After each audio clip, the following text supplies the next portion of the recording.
నమస్తే. శ్రీ గురుభ్యో నమః. శ్రీమాత్రే నమః. ఆదిత్యాయ చ సోమాయ మంగళాయ బుధాయ చ గురు శుక్ర శనిభ్యే రాహవే కేతవే నమః. జపా కుసుమ సంకాశం కాశ్యపేయం మహాద్రుతిం తమోరిం సర్వపాపఘ్నం ప్రణతోస్మి దివాకరం. 2026 మార్చ్ 2వ పక్షం ఫలితాలు ఎలా ఉన్నాయో తెలుసుకుందాం.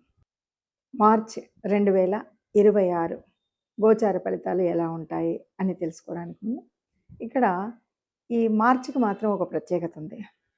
ఎందుకంటే సగం మాసం వరకు సనాతన ధర్మంలో మనం చెప్పుకున్నటువంటి మన పండగ, మన తొలి సంవత్సరాది ఏదైతే ఉందో, తొలి ఉగాది ఏదైతే ఉందో, అక్కడి నుండి చెప్పుకోవాల్సినటువంటి పంచాంగం, అక్కడి నుండి వినవలసినటువంటి ఫలితాలు ఏవైతే ఉన్నాయో అది ఈ మార్చి మాసానికి వచ్చేసరికి ఒక 15 రోజుల వరకు దాదాపుగా 15, 16, 19వ తారీఖు ఉగాది వస్తుంది కాబట్టి అక్కడి వరకు విశ్వావసు నామ సంవత్సర ఫలితాల్లో ఉండి, ఆ తర్వాత మనకి పరాభవ నామ సంవత్సరం మొదలవుతుంది. ఇది కాస్త 2 అంటే కొత్త పాత 2 సంవత్సరాలను కలుపుతూ ఉన్నటువంటి మాసంగా మనం మార్చి మాసాన్ని చెప్పుకోవచ్చు.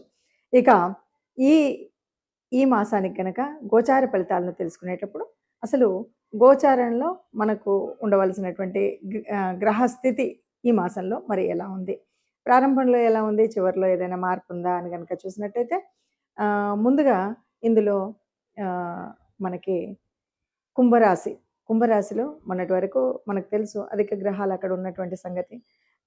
15 వరకు రవి అందులోనే ఉంటాడు, రాహు అక్కడే ఉన్నాడు, కుజుడు కూడా అక్కడ ఉన్నాడు. ఇక మీనరాశిలోకి వస్తే మరి మీనరాశిలో మనకి శుక్రుడు, శని ఇద్దరు అక్కడ ఉంటారు. మనకి గ్రహాల తేడా కూడా మనకు కనిపిస్తుంది. శుక్రగ్రహానికి వచ్చేసరికి ఆయనకు ఉచ్చస్థానమైనటువంటి స్థానంలో శుక్రుడు ఉన్నాడు. ఇక గురువు మిథునంలో ఉంటాడు. ఇది మనకు కనపడుతుంటే ఇక మరొక గ్రహం కేతు సింహరాశిలో ఉంటాడు.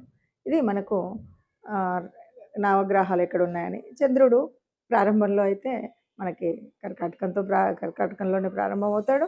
సరే, మరి ఈ రకంగా ఉన్నటువంటి గ్రహాలు ఇలా ఉన్నప్పుడు మరి ఒక్కొక్క అంటే 12 రాశుల వారికి గోచార ఫలితం ఎలా ఉంటుంది, ఈ గోచార ఫలితం వల్ల ఈ నెల రోజులు, ఈ మాసం అంతా కూడా మనం చేసుకోవాల్సినటువంటి జాగ్రత్తలు ఏంటి, పరిహారాలు ఏంటి, లేదా మనం ఉన్నటువంటి అంటే యోగించేటువంటి గ్రహాల యొక్క అనుకూలత ఉన్నప్పుడు మనం ఇంకా అభివృద్ధి కోసం చేయవలసినటువంటి పనులేంటి, ఇలా మనం చూసుకోవడానికి. నిజంగా జాతకంలో చెప్పినట్టు జరుగుతుందా? అసలు జాతకాలు ఇంతమంది చెప్తున్నారు, మరి అందరి జీవితాలు చూస్తే బయట ఇలా ఉన్నాయి అనేవాళ్ళు చాలా ఎక్కువగా ఉన్నారు.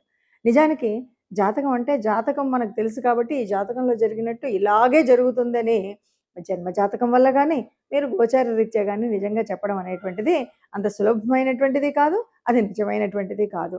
ఎందుకు అంటే మనకు గోచార ఫలితం ఉన్నప్పుడు కూడా ఎట్లా ఉంటుంది అంటే, ఒక రకంగా చెప్పాలంటే ఏదైనా కష్టం వచ్చినప్పుడు ఆ కష్టాన్ని తట్టుకోవడానికి ఓ సహాయం చేసేటువంటిది, ఆ కష్టాన్ని తప్పుకొని కొద్దిగా ముందుకు వెళ్ళడానికి మనకు కావాల్సినటువంటి ఒక చేయూతనిచ్చేటువంటి ఒక మార్గదర్శనం చేసేటువంటిదే.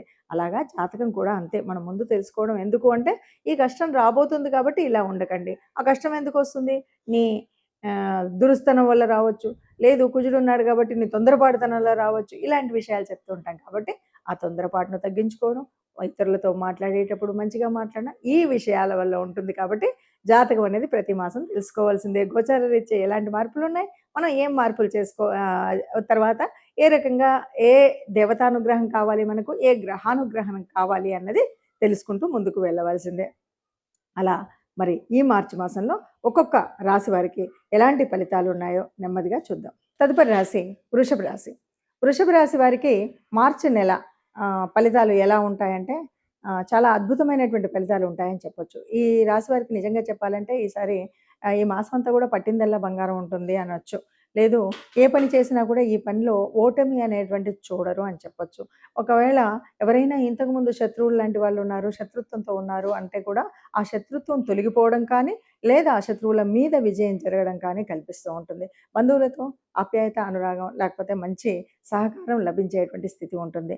కుటుంబంలో కూడా భార్యాభర్తల మధ్య అన్యోన్యత, సంతానంతో సక్రమమైనటువంటి సత్సంబంధాలు కలిగి ఉంటారు. ఆ రకంగా మనం గనుక చేస్తే ఉద్యోగ, వ్యాపారాల్లో ఎలాంటి మార్పు లేకుండా చక్కగా పైవైపు, ముందు వైపు నడిచేటువంటి, ఉన్నతం వైపు ఎదిగేటువంటి స్థితి కనిపిస్తుంది ఉద్యోగ, వ్యాపారాలలో. అలాగే మనం ఏ పని చేపట్టాలని ఒక ఆలోచన, ప్రణాళిక గనక మనకుంటే ఆ ప్రణాళిక ముందుకు చక్కగా వెళ్తుంది. తప్పనిసరిగా అది మనం అంటే ఒక భూమి కొందామనుకున్నాం. ఆలోచన సహకరిస్తుంది. డబ్బు మనకి అక్కడ కేంద్రీకృతం అవుతుంది. ఇలాగా ఒక్కొక్కటి సహకరించే విధంగా ఉంటుంది. అలాగే సంతానం విషయంలో గనుక చూస్తే సంతానంకి వారి చదువు విషయంలో గానీ, చదువుతున్నటువంటి చదువుల్లో ఉత్తీర్ణత గానీ, లేదు ఇప్పటికే చదువుకున్న వాళ్ళైతే ఉద్యోగ విషయాల్లో గానీ, లేదు వివాహ ప్రయత్నాలు సంతానం కోసం చేస్తే వివాహ ప్రయత్నాలు గానీ, సంతానానికి సంతానం కానీ, ఈ ఏ విషయాల్లోనైనా అంటే ఒకరికి చిన్నపిల్లలు ఉండొచ్చు, ఒకరికి పెద్దవాళ్ళు ఉండొచ్చు, ఇంకొకరికి పెళ్ళికి ఎదిగిన వాళ్ళు ఉండొచ్చు. ఎవరికైనా సరే ఈ సంతాన విషయంలో చక్కటి అనుకూలమైనటువంటి విజయం పొందేటువంటి స్థితి వీళ్ళకి కనిపిస్తూ ఉంటుంది. అలాగే రకంగా ఆరోగ్య స్థితి గనుక మనం ఆలోచించినట్టయితే ఎలాంటి ఇబ్బందులు లేకుండా హాయిగా అంటే ఈ మాసంలో మీకు ఇబ్బంది వస్తుంది, ఆరోగ్యం ఏదో ఇబ్బందో కలిగిస్తుంది అన్నది ఏమి ఉండదు. కాస్త ఒక్కటి గొంతులో కొద్దిగా మార్పులాగా మనకు కనిపిస్తుంటుంది. ఎందుకంటే అది వాతావరణ మార్పులాగా కానీ, ఇంకేదన్నా ఉండడం వల్ల కాస్త ఆ చిన్న అది అంటే జలుబు, దగ్గు ఈ ముఖ్యంగా ఇలాంటివి వచ్చినప్పుడు కాస్త జాగ్రత్త తీసుకుంటే సరిపోతుంది తప్ప, అంతకు మించి పెద్ద అనారోగ్యాలు రావడం కానీ, హాస్పిటలైజ్డ్ అవ్వడం కానీ ఇలాంటివి ఏవీ లేకుండా హాయిగా ఉంటారు. ఈ మాసం అంతా కూడా అలాగే ఉంటుంది. ఇలా ఒక్కొక్క గ్రహం వల్ల ఒక్కొక్క ప్రభావాన్ని మనం చూస్తున్నాం కదా! అంటే ఇది గ్రహాల యొక్క తత్వం ఒక్కటే కాదు. మనకు కూడా జన్మజాతకంలో ఉన్నటువంటి అంతకుముందే ఉన్నటువంటి గ్రహాల ఉపస్థితి వల్ల కావచ్చు, లేకపోతే జరుగుతున్న దశ, అంతర్దశల మూలంగా కూడా కావచ్చు. మనం ఇప్పుడు ఏదైతే చెప్పుకున్నామో అలాగ మాకు జరగలేదండి, లేదు అలాగంటే బాగా జరిగిందండి, లేదు అలా చెప్పారు గానీ ఇలా జరిగిందండి అనే మాటలు వింటుంటాం కాబట్టి దానికి కారణం ఏమిటి అంటే ముఖ్యంగా మనకు జన్మజాతకంలో మనకు నడుస్తున్నటువంటి మంచి యోగించే గ్రహాలు మనకు అనుకూలంగా ఉండేవి ఉండవచ్చు. లేదా నడుస్తున్నటువంటి దశ, అంతర్దశలు చాలా బాగా ప్రభావితం చేసేటువంటివిగా ఉండొచ్చు. కానీ అలాంటప్పుడు కూడా కొన్నిసార్లు కొన్ని రకాలైనటువంటి గ్రహాల యొక్క యుతుల వల్ల గానీ, గ్రహాల యొక్క దృష్టిల వల్ల గానీ కొన్ని మార్పులైతే తప్పకుండా జరుగుతాయి.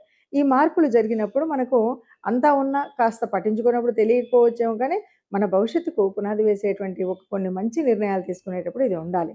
కాబట్టి ఇప్పటి వరకు మనం చెప్పుకున్నట్టుగా ఈ పరిస్థితి ఉంది కాబట్టి మరి ఏం చేయాలి? అంటే ఏమీ లేదండి. అసలు మనకు శాస్త్ర ప్రకారంగా కూడా ఓ పద్ధతి ఉంటుంది. ఎప్పుడూ కూడా దేవతానుగ్రహం పొందాలి అంటే ఇష్టదేవత ఆర్ లేదు అంటే కులదేవత. ఈ మీ ఇష్టదేవతను గానీ, కులదేవతను గానీ ఆరాధించేటువంటి పద్ధతి ఉంటుంది. ఆరాధించే పద్ధతి అంటే ప్రతినిత్యం మనం ప్రతినిత్యం కొంతమందైతే ప్రతి క్షణం కూడా నామస్మరణ చేయడం అనేటువంటిది ఉంటుంది. అది చాలా శుభం. ఎలాంటి అవాంతరాలున్నా, ఎలాంటి కష్టాలున్నా అవి చక్కగా విడిపోతూనే ఉంటాయి. అలా కాకుండా కొన్నిసార్లు సరే మన పనులు ఒత్తిళ్ళ వల్ల గానీ, సమయానుకూలంగా మనం చేయడం, ఏదో పొద్దుపం పెడతాం, వెళ్ళిపోతాం అన్నప్పుడు కులదేవతను, ఇష్టదేవతను ఆరాధించేటువంటి విషయంలో చాలా వరకు పెద్దలు చెప్పినటువంటి మాట అందరికీ సమ్మతమైనటువంటి మాట ఏంటంటే, మనం ఇష్టదేవత ఆరాధన గానీ, కులదేవత ఆరాధన గానీ మనకు సనాతన ధర్మంలో చెప్పినట్టుగా ఒక 3 నెలలకొకసారి మనం ఆరాధన చేయడం. అంటే ఆరాధన చేయడం అంటే ఇంట్లో ప్రత్యేక పూజ చేయడం. మనం నలుగురిని పిలుసుకొని, లేదు ఒక హోమము ఇలాంటివి ఏదైనా సరే మనం లేదు ఆ పేరు మీద దానం, ధర్మం చేయడం అనేటువంటిది ఒక పద్ధతి. ఇది గనక చేసినట్టయితే ఎంత క్లిష్టతరమైనటువంటి, కష్టతరమైనటువంటి గ్రహ సంచారం ఉన్నప్పటికి కూడా ఏ కష్టం కలగకుండా ఉంటుంది. ఇక ఈ నెలకు కనుక మనం ఆలోచించినట్టయితే, ఈ నెలలో ప్రత్యేకించి మనము ఆహ్, పూజించవలసినటువంటిది, ఆరాధించవలసింది ఎవరిది అంటే, ఇది వసంత ఋతువు వస్తుంది. చైత్ర మాసంలో వచ్చేటువంటి రాబోయేటువంటి చైత్ర నవరాత్రులు వస్తున్నాయి గనక ఆ విష్ణుమూర్తి ఆరాధన లేకపోతే ప్రత్యేకించి రామనామము, రామనామ జపం. ఉట్టి శ్రీరామ రామ రామేతి అని అనుకుంటే చాలు. ఏ కష్టం ఉన్నా, ఎక్కడికి వెళ్ళాలన్నా మనం ముఖ్యంగా ముఖ్యమైన పనులు ఏవైనా చేయాలి అనుకుని వాటిని ప్రారంభించాలి. నాకు బాలేదు అనుకున్న వారు ఎవరైనా సరే మీరు ఆపదామపహర్తారం దాతారాం సర్వసంపదాం లోకాభిరామం శ్రీరామం భూయో భూయో నమామ్యో అని దండం పెట్టుకొని ప్రారంభం చేయండి. ఎలాంటి విఘ్నాలు లేకుండా ఉంటాయి. అందరూ ఆనందంగా ఈ నెలను కూడా మనం గడపొచ్చు అని చెప్పొచ్చండి. నమస్తే.